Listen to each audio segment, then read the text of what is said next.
ድሕሪ ብዙሕ ምድግጋም ኣነ እውን ሙሉእ ብሙሉእ ናታቶም ሓሳብ ክጓዓዝ ጀመርኩ። ንሰላመይ ክንፈላለ ከም ዘለናን ናብ ስድራ ክትከይድ ከም ዘለዋን ነገርኩዋ። ንሳ ግን ሰንቢዳ ሕውስውስ ኢልዋ ኣብ እግረይ ወዲቓ ብዙሕ ለመነትኒ። ጌጋ መንገድን ውሳኔ ከም ዝኾነ ጽባሕ ከጣዕሰኒ ምዃኑን ድማ ደጋጊማ ነገረትኒ። ሕጂ እውን ኣይሰማዕኽዋን እናረኣኹ ብጭካኔ ክዳውንታ ጠርኒፋ ክትወፅእ ከም ዘለዋ ደጋጊመ ነገርኩዋ። ሰላመይ ድማ እናነበዐት ከምዚ ኢላትኒ። ዓወተይ ሰላምታይ ረሳዕኹ ናይ ሂወ ላይፍ ቻናል ተኸታተልቲ ዝኾንኩም ከመይ ኣለኹም ለይ ዳሕና ዲኹም? ኣነ ሰላመይ እግዚኣብሔር ይመስገን። ከምቲ ኣነ ሰላም ዘለኹዎ ንስኹም ለበቢ ዘለኹምዎ ሰላም ክትኮንለይ ናይ ኩሉ ግዜ ተምኒተይ እዩ። ናይዚ ቻናል ሓደሽቲ ዝኾንኩም ላይክ ሰብስክራይብ ብምግባር ቤተሰብ ኩኑ ክብለኩም ይፈቱ። ናይዚ ቻናል ቤተሰብ ዝኾንኩም ግን ከምቲ ናይ ኩሉ ግዜ ምትብባዕኹም ምብርታዕኹምን ምትብባዕኹም ኣይፈለየኒ ንትገብሩለይ ምብርታዕ ደሞ ኣዝየ ዘመስግን እና ሎማዓንቲ ብሓድሽ ትሕዝተየ መፂአኩም ነኹ። ኣብ ዝሓለፈ ካብ ቀዳማይ ክሳብ ካልኣይ ክፋል ዓስቢ ትዕቢተይ ዘርእስታ ተኸታታሊት መሃሪትን መሳጢትን ዛንታ ሒዘልኩም ቀሪበ ነይረ እኒሆ ሎሚ ድማ ብሃንቃውታ ተፅበይዋ ሳልሳይ ክፋል ዓስቢ ትዕቢተይ ተኸታታሊት ዛንታ ሒዘልኩም መፅእ ኣለኹ። ክትፈትዋ ተስፋ ይገበር ክሳብ መጨረሻ ሰሚዕኹም እንተፈቲኹማ ላይክ ሸር ምግባር ኣይትረስዑ። ናብ ትፈትዎም ሓዘትኩም የዕረኽትኩም ሸር ብምግባር ከፍልዋ ኢኹም ሃናፀሪትኩም እውን ኣይፈለየኒ ከይሕዘኩም ናብኣ ከብለኩም እየ ክሳብ መጨረሻ ሓቢርኩምኒ ፅንሑ።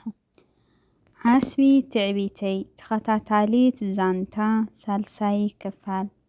ኣብ ዝሓለፈ ክፋል ሰላመይ ድማ የዒንታ ናብ የዒንተይ ተኺላ ገና ዘረባኣ ከይጀመረት ንባዓታ ምቁፅፃር ኣብይዋ ብቁፅርፅር ዝበለ ድምፂ ዓወተይ እንታይ ትኸውን ኣለኻ እምበርከ ንስኻ ዲኻ ንዓይስ ክንድዚ ጭካኔ እቲ ፍቕርኻን ሓልዮትካን ከ ናበይ ከይዱ ዝብል ሕቶ ኣቕረበትለይ። እንታይ ድየ በዲለካ ዝኩሉ ንፍቕርና ክብል ንስድራይ ከሲራ እንዳበለት ንባዓታ ፀረር እንዳበለ ኣምሪራ ተዛረበትኒ። ኣነ ድማ ዝብል ኣቋሪፅና ነርና እኒሆ ዓወትከ እንታይ ክብላ ሰላምከ ከራዳድኡ ዶ ይኾኑ ወይስ በደሉኩስ ክቕፅሎ እዩ ዝብል ሓቢርና ንሪኦ ሳብ መጨረሻ ሓቢርኩምኒ ፅንሑ። ኣነ ድማ ሰላመይ ክትነብዕ ምስ ረኣኽዋ ሕማቕ ትሰምዐኒ እንከሎ ብልውሃታ ግዲ ሓንቂቐ ንስጋይ ክሽፍን እንታይ እኺ ትነብዕ ዘለኺ እንተፀጊሙኪ ኣድልየኩ ውፂ ስድራይ ገዲፈ ናበልኺ ሚኒን ኣይትበልለይ ኣብዚ ኣድልየኩ ድማ ናብ ስድራኺ ክትከዲ ትኽእሊ ኢኺ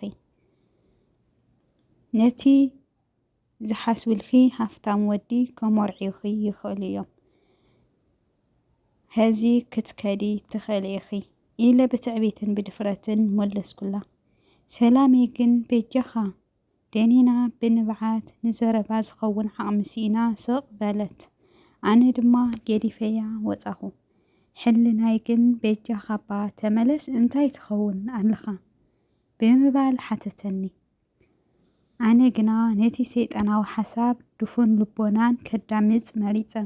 ብኸምዚ ድማ መዓልትታት ኮይኑ ዘረባ የዕርኽተይ እተን ምሳይ ዝዓብዳ ኣዋልድን ድማ እረ እንታይ እያ ክትገብረልካ ነዚኣ ኣብ ገዛ ኣቕሚጥካያ ዘለኻ ዘይትሰጓ ዝብል እዩ ነይሩ። ድሕሪ ብዙሕ ምድግጋም ኣነ እውን ሙሉእ ብሙሉእ ብናታቶም ሓሳብ ክጓዓዝ ጀመርኩ እሞ ንሰላመይ ክንፈላለ ከም ዘለና ናብ ስድራኣ ክትከድ ከም ዘለዋን ነገርኩዋ። ንሳ ግን ኣዝያ ሰንቢዳን ሕውስውስ ድማ በላን ኣብ እግረይ ወዲቓ ብዙሕ ለሚናትኒ።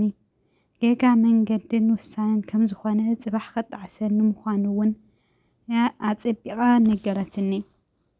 ሕጂ እውን ኣይሰማዕኽዋን እናረኣኹ ጭካኔ ክዳውንታ ጠርኒፈ ክትወፅእ ከም ዘለዋ ነገርኩዋ።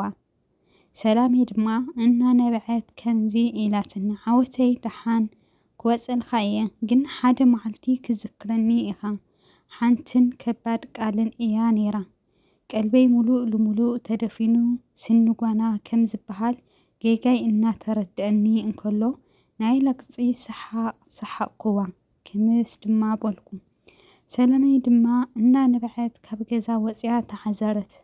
ድሕሪ 3 መዓልቲ ኣብ ስራሕ ፀኒሓ ማዕፆ ናይ ገዛ ከፊተ ክኣቱ ኣብ ታሕቲ ንእሽተይ ወረቐት ረኸብኩ።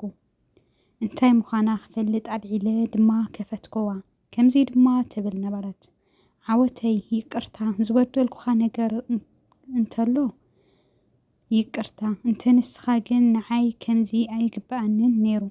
ግን እዚ ኩሉ ተፃዊረ ሕጂ ዶ ፅባሕ ዶ ይልወጥ እናበልኩ ነዊሕ ተፀሚመ። ካብ ዘይተረዳእኻኒ ኣየገድደካን። ክትፈልጥ ግን ብዙሕ መስዋዕቲ ዝኸፈልኩሉ ፍቕረይን መጻየይን ሓደሽተሽ ኣቢልካዮ። እቲ ንጹህ ፍቕረይ ንዕካዮ። ግን ድሓን እቲ ሰብ ልዕል ዘብሎ እቲ ሰብ ትሕት ዘብሎ እግዚኣብሔር ልዕል የብሎ እዩ እሞ ሓደ መዓልቲ ክዝክረኒ ኢኻ ሰሰናዩ ብምባል ናይ ምፉናይ መልእኽቲ ኣቕመጠትለይ። ካብ ተፍቅረካ ሰላም ዝብል ናይ ይቅርታን ናይ ምፍናውን ዝመስል ሓፂር ጽሑፍ እዩ ነይሩ። ግን ከዓ ከበድቲ ቃላት ንሕልናይ ዝወቕሱ እዮም ነይሮም። ነታ ሰብ ትሕት ዘበሎ እግዚኣብሔር ልዕል የብሎ እዩ ትብል ቃል ከዓ እሞ ኣብ ኣእሙረይ ተደጋጋሚ ትመፀኒ ነበረት። ኣነ ድማ ብሕርቃን ናብ ጉሓፍ ቀዲደ ደብረኽዎ። ብዕብዳን ድማ ህይወተይ ቀጸላ። ቀስ ብቐስ ናይ መስተን ወልፍታትን ኮይነ ዝሰራሕኽዎ ገንዘበይ ኣብ ባርን ምስ ኣዋልድን ክዘርኦ ይሓድር ነበርኩ። ድሕሪ ውሕዳት ኣዋርሕ ድማ ህይወተይ ከሰልችወኒ ጀመረ። እታ ፍቕሪ ዝመልአታ ገዛና ሰላም ካብ እትወፅእ ጀሚራ እናፀመወትን እናፀልመተትን ከደት። እቶም የዕርኽተይ እተን ምሳይ ዘማስያ ዝነበራ ኣዋልድ ድማ ምስ ግዜ ካባይ ክርሕቑ ጀመሩ። ክፅምወኒ ጀመረ። ሽዑ እታ ምሳይ እንከላ ብንዕቐትን ሸለልትነትን ትዕቢትን ዝገፋዕኽዋን ዝበደልክዋን ሰላመይ ክዝክራ ጀመርኩ። እቲ ድፉን ልቦናይ ጌጋይ ከገልፀለይ ጀመረ። ተባሳጨኹ። መላገፂ ሰባት ኮይነ ምንባር ፀሊኤ ድሕርዚ ንሰላመይ ደልየ ክረኽባ እሞ ነቲ ኩሉ ዝበደልክዋ ይቅርታ ክሓታ ከዓ እንተሓሰብኩ ግን እንተረኸብክዋ እውን ብትብዓት ገፀ ከመይ ገይረ ክርኢ ብዝብል ናይ ፍርሕን ጣዕሳን ስምዒትን ተፈራረቕኩ። ገዛይ ገዲፈ ካብ ፍቐዶ ጎደና ኮለል ክብል ይውዕል። ምስ ነፍሰይ ይበኣስ ህይወት መቐረስ ሲኢነላ ዕሽነተይ ኣብ ኣእሙረይ እናተራብሑ ተስፋ ክቆርፅ ይደፋፍአኒ። ሓደ መዓልቲ ግን ሕልናይ ሰላም ምስ ሰኣነ ንሰላመይ ክደልያ ተበገስኩ። ግን ኣይረኸብክዋን። ኮለል ኢለ ድሓያ ሲኢነ ብኸምዚ ተስፋ ቆሪፀ ሓደ መዓልቲ መልክዐይ ተደዊኑ ገለ መሲለ ሽጋራ እናትከኽኩ ኣብ ጽምው ዝበለ መንገዲ ኣብ ሓሳባት ተዋሒጠ። እናተጓዓዝኩ ሃንደበት ቅንዕ ኢለ ንቕድሚት ጠመትኩ። ሓደ ንምእማን ዘጸግመለይን ዘሰንብድን ነገር ረኣኹ። እዚ ነገር ድማ 4ይ ክፋል ይቕጽል። ኩራት ተኸታተልተይ ሎማዓንቲ ሒዘልኩም ዝመጻኹ ዓስቢ ትዕቢተይ ተኸታታሊ ዛንታ 3ይ ክፋል ነዚኣ ትመስል ነይራ። ክሳዕ መጨረሻ ሰሚዕኹምዋ ክትኮኑ ወይም ክትሰምዑዋ ከምኡ እውን ክትፈትዋ ተስፋ ይገብር። እንተሰሚዕኹምዋን ከምኡ እውን እንተፈቲኹምዋን ከምቲ ናይ ኩሉ ግዜ መብርታዕኹም ኣይፈለየኒ። ነትገብረለይ መበርታዕ ደሞ ኣዝየ ዘመስግን እና ክሳብ ቀጻሊ 4ይ ክፋል ወይም ብኻሊእ መሃርትን መሰጥትን ዛንታታት ሒዘልኩም ዝመጽእ ንራኸብ። ሰናይ ግዜ፣ ሰናይ ቅንያት ክኾነልኩም ሰናይ ትምኒተ እዩ። ነዛ ቪድዮ እንተፈቲኹማ ላይክ ከምኡ ደሞ ናብ ትፈትዋ መሓዝስኩም ሸር ብምግባር ኣካፍልዋ ኢኹም።